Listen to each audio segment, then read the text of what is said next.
7th،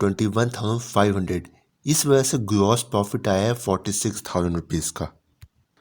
अगर हम यहाँ पे परचेज़ की अमाउंट या मर्चेंडाइज इन्वेंट्री ओपनिंग की अमाउंट बढ़ा देते हैं अपने क्वेश्चन में, अगर मैं यहाँ पे परचेज़ की अमाउंट कर दूँ 80,000 रुपीज़ और फिर अपने profit and loss account and income statement में देखता हूँ, देखिए 10,000 रुपीज़ का यहाँ पे मुझे ग्रॉस लॉस आ गया। अब यहाँ पे अमाउंट जो है माइनस में आ गई है, तो ग्रॉस लॉस हो गया है मुझे यहाँ पे। पहले जो कॉस्ट थी वो कम आ रही थी, अब कॉस्ट बढ़ गई है हमारी सेल्स से, तो हमारे यहाँ पे ग्रॉस लॉस आ गया है। फिलहाल मैं कंट्रोल जेड से अंडू कर देता हूँ। मैं दोबारा मैं प्रॉफिट एंड लॉस अकाउंट की शीट पे जाता हूँ, यानी कि इनकम स्टेटमेंट, दोनों के एक ही मायने होते हैं। अब हम इसमें से लेस करेंगे ऑपरेटिंग एक्सपेंसेस को। देखिए यहाँ पे एडवर्टाइजिंग एक्सपेंस और मिसलेनियस एक्सपेंस जो है 2500 और 1500, ये तो क्वेश्चन में गिवन है दोनों। यहाँ पे ये देखिए, यहाँ पे ट्रायल बैलेंस में यहाँ पे दोनों अमाउंट्स मौजूद है, यहाँ से मेरी अमाउंट आ जाएगी। इसके बाद ऑफिस सप्लाइज एक्सपेंस जो है यहाँ पे 2000 है ट्रायल बैलेंस में, और नीचे जो ऑफिस सप्लाइज जो दी हुई है वो 400 रुपीज़ दी हुई है। मैंने यहाँ पे भी इस सेल में भी यहाँ पे देखिए सारी अमाउंट्स लिखी हुई है, क्योंकि मैंने फार्मूले के थ्रू उसको लिंक दिया हुआ, इस वजह से मैंने इस सेल में दिए हुए जहाँ पे। सही है। अनयूज्ड के माने होते हैं यानी कि इस्तेमाल नहीं हुई ये ऑफिस सप्लाइज, तो इसमें से 2,000 रुपये में से इसको लेस कर देंगे और प्रॉफिट एंड लॉस अकाउंट में ले लेंगे। इससे 600 रुपीज़ की अमाउंट यहाँ पे आ जाएगी। उसके बाद जो डिलीवरी चार्जेस जो दिए हुए हैं यहाँ पे 500 रुपीज़, वो क्वेश्चन में गिवन है ट्रायल बैलेंस में, वो पूरी अमाउंट यहाँ पे आ जाएगी। वो पूरी अमाउंट इस वजह से आएगी क्योंकि यहाँ पे देखिए सप्लीमेंट्री डाटा जो दिया हुआ है उसमें इस डिलीवरी एक्सपेंसेस की जो हमने जहाँ पे ऊपर दिए हुए, वो यहाँ पे इसमें कोई एडजस्टमेंट में कोई इस बारे में कोई कुछ नहीं बताया जा रहा। इस वजह से जो ट्रायल बैलेंस में अमाउंट ली हुई बस वही ले लेंगे हम प्रॉफिट एंड लॉस अकाउंट में। अब यहाँ पे देखिए सेलिंग एक्सपेंस जो है 23,000 रुपीज़, वो किस तरह से आई है। हमारे जो जहाँ पे ट्रायल बैलेंस में 18,000 रुपीज़ की अमाउंट ली हुई है, और नीचे जो सेल्स आउटस्टैंडिंग की अमाउंट आ रही है वो 5,000 की आ रही है। वर्ड आउटस्टैंडिंग का आ जाए, अनपेड का आ जाए, वो पेबल का आ जाए, तीनों के मायने एक ही के होते हैं, जिसके उर्दू में मायने निकलते अदा करना है, अभी लायबिलिटी है। तो हम इन दोनों अमाउंट्स को प्लस करके अपने प्रॉफिट एंड लॉस अकाउंट में ले लेंगे। 23,000 सेल एक्सपेंस आएगी। उसके बाद शॉप रेंट जो है वो देखिए क्वेश्चन में ऊपर टॉप में यहाँ पे प्रीपेड शॉप रेंट 5,000 रुपीज़, और नीचे जो ऑफिस रेंट की अमाउंट जो दी हुई है सप्लीमेंट्री डाटा में वो 1,000 रुपीज़ की दी हुई है। प्रीपेड के मायने होते हैं एडवांस में अदा करने के, वो ये हमारा करंट एसेट कहलाता है।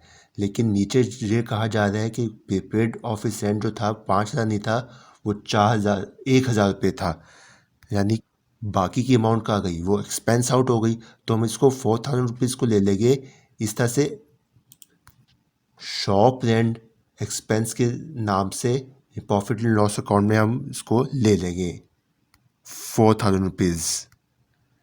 इसके बाद जो क्वेश्चन में अलाउंस फॉर बैड डेट की अमाउंट दी हुई है ट्रायल बैलेंस में, वो डेबिट साइड की तरफ 500 रुपीज़ दी हुई है, और नीचे सप्लीमेंट्री डाटा में देखिए थर्ड पॉइंट जो है हमारा वो 500 रुपीज़ एस्टिमेटेड कहा गया था कि allowance for bad debt was estimated 500 rupees. इन दोनों अमाउंट्स को हम प्लस करके एक्सपेंस में ले लेंगे बैड डेट एक्सपेंस के नाम से 1,000 रुपीज़। उसके बाद डेप्रिसिएशन की अमाउंट भी इसी तरह से ले लेंगे। देखिए क्वेश्चन में ट्रायल बैलेंस में जो डेप्रिसिएशन की अमाउंट दी हुई है नीचे सप्लीमेंट्री डाटा में दी हुई है 5th नंबर पे 2,000 रुपीज़। तो हम इसको अलाउंस फॉर डेप्रिसिएशन की जो अमाउंट ली हुई है उसको डेप्रिसिएशन एक्सपेंस करके 2,000 रुपीज़ यहाँ पे प्रॉफिट लॉस अकाउंट में ले लेंगे। और जब हम इन तमाम एक्सपेंसेस को ऐड करेंगे तो हमारे सारे ऑपरेटिंग एक्सपेंसेस आ जाएंगे 36,100 रुपीज़ के।